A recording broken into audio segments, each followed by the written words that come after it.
The quantum squeeze. A sailboat reflection. The wizard was drifting again on his sailboat.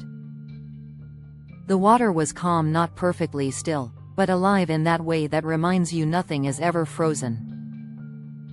The stars were faint tonight, filtered by thin clouds, and the mast creaked softly like an old companion clearing its throat. Earlier, he had spoken with Jessica Jones. A good conversation. A real one. They would explore many things soon, mysteries, stories, truths, but tonight was not about that. Tonight, the wizard was quiet. He had been surrounded lately by the illusion of the material world, money matters, building projects, obligations, emotions, relationships, responsibilities that tugged at his sleeve from every direction. None of them were wrong. None of them were evil. But together, they were loud. His mission had always been simple, though never easy: to bring peace, joy, love, happiness, abundance, and prosperity, first to himself, then outward to those around him, to the planet, to the solar system itself. Healing, he knew now, was not a destination. It was a process of remembering alignment with the creative source of God, with helpers, guides, angels, and unseen hands that had always been present even when life felt heavy. Lately, though, the wizard felt compressed. Not defeated. Not lost. Just squeezed. He smiled softly when he realized it. Years ago, his wife had said something that stayed with him: before the breakthrough comes the breakdown. At the time, it sounded ominous. Now, it sounded accurate. He had been trying to build, to assist others, to solve problems, to be present for people carrying their own pain, all while navigating his own emotions. Each thing, by itself, was insignificant. But piled together, they created static. Noise. And noise steals focus. The wizard closed his eyes and felt into the quantum field, not as a theory, not as something external, but as something intimate.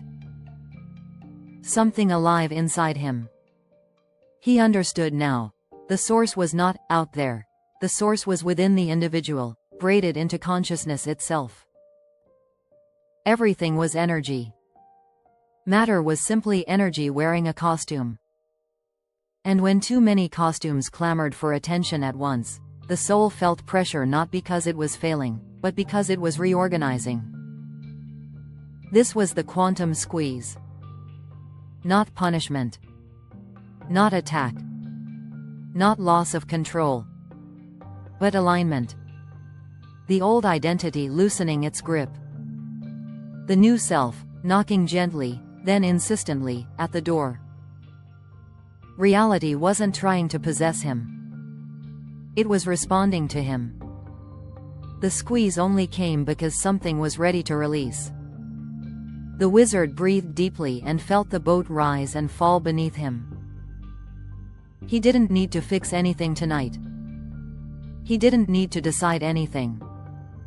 He didn't need to rescue anyone or build another tower. He only needed to remember: I am the wizard. I am the individual.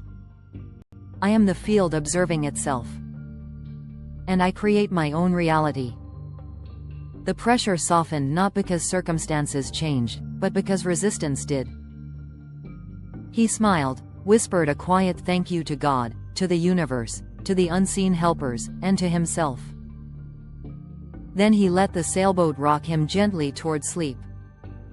A message for those reading this: if you are feeling cornered, overwhelmed, distracted, emotionally stretched, uncertain why everything seems loud at once, you are not breaking down. You are in compression before coherence.